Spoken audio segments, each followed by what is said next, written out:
Welcome back to the S&T podcast. Another episode, another coverage of an SEC game. Quite a few good SEC games this week. We have LSU at Vanderbilt, number 10 ranked LSU versus number 7. What was it? 17. It's number 17 Vanderbilt. This one I think is going to be a pretty good game. I'm not exactly confident either way. It's a 2.5 point spread. So Vegas thinks it's going to stay close as well, but Vanderbilt kind of having a resurgence again. They made it clear that they weren't just a 1 year wonder. It wasn't a fluke.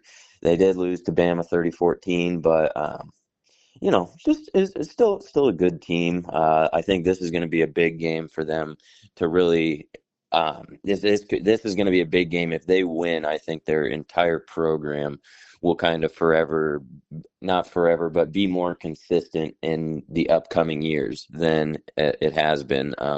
Because I was one of the people last year where I thought Vanderbilt just had a kind of one-off season, and that this year they would go back to being good old Vanderbilt that we knew and loved for all my childhood. But glad that they're back. Glad that they're making the SEC a little more fun, week in, week out. There's a lot of good teams in the SEC. So, but yeah, I say, gosh, on this one, I'm pretty torn 50-50. But give me Vanderbilt. Give me the storyline. Give me the underdogs. But yeah, nothing too much to say. Diego Pavia is obviously playing some good ball for Vanderbilt. He's had a solid start to his season, so be interesting to see if Vanderbilt can continue their success or if last year was kind of just a one-off year. So what do you think over there, Saison? Well, I liked what you said about Vanderbilt. Yes, a resurgence down there in Nashville, Tennessee for the Commodores.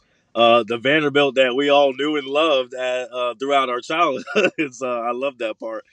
Yes, uh, like literally my entire life, all I knew about Vanderbilt football was that they were terrible. Like that's all I knew. All I knew was that they were guaranteed to finish last in the SEC every year.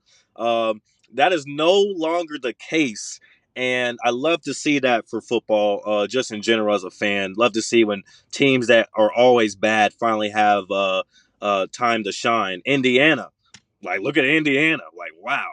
So great for both of those programs. Vanderbilt, last season they only went 6-6, but when you're when you're talking about a team that was like lucky to win 3 games, any other season, is like that. It was a great year for them, and this year, like they're even better. And this is a team that, like, I don't want to bring up the P word again, but the playoff might not be out of the question for Vanderbilt this year. You know what I mean? Like they're right in the thick of it in the SEC, and only one loss on the year to Bama. No surprises there. They beat Bama last season, so losing to them this year, no harm, no foul, no shame. But they have another opportunity this weekend against a great team, a team that they were guaranteed to lose to any other season, the LSU Tigers. So a golden opportunity for them to rebound and show that they belong at the top of the SEC this season. This Saturday, Diego Pavia, the quarterback, talked about him a lot in the Bama episode, but just a dog. He's just a dog. Like he's just a great quarterback. He's a dual threat. He can throw, he can run. He's a great leader. He's tough.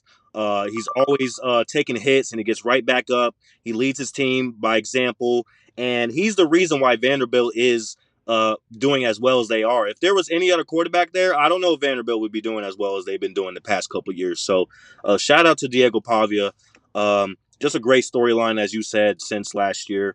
Their coach, Mr. Clark Lee, he's a great coach. Saw him in the game against Bama.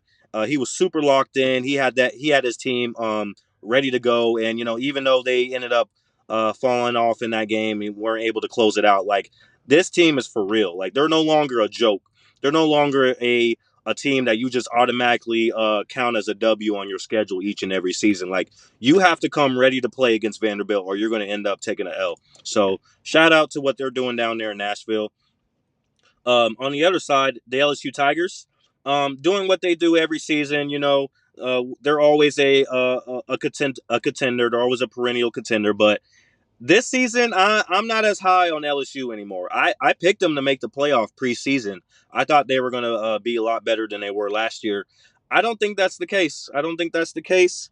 I don't think Brian Kelly has completely figured it out yet. I don't think LSU is as good as we thought they could be.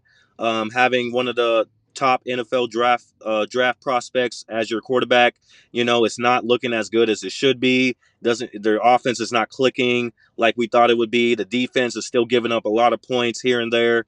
Like, I don't think LSU is as legit as we thought. I think they're a good team. Don't get me wrong, they're a good team, but I don't think they're a championship type contender like I thought before the season. So I don't think they're up there with the Bamas and maybe the A&Ms and the Georgias like I thought they might have been. So, it remains to be seen, but this is going to be a great opportunity for them to prove themselves as well. Going on the road to Vanderbilt. This is not a team that you can sleepwalk through. This is not a team that you can look over. You're going to have to come prepared to play. And, we're going to find out if Brian Kelly can really do that for this team and this program, if they're really ready to compete with the big dogs. And I'm going to take Vanderbilt in this game. I think Vanderbilt, the home field advantage, and just the fact that they let that Bama game get away from them. I watched that game. Without those two red zone turnovers, they are right in that game. That game goes to overtime. That game is not what it was on the scoreboard at the end. So I think Vanderbilt wants to bounce back. I think they want to prove themselves and send a message that they are here and they are here to play. And I think they're going to bounce back and take down the Tigers. Give me Vandy at home. The spread.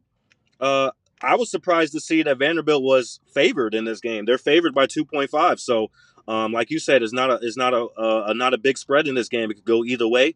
So, give me Vandy at home by a field goal. That's exactly my pick. I take the over. Give me Vandy by a field goal. Yeah, I like that. Anyways, thank you so much for watching, and peace.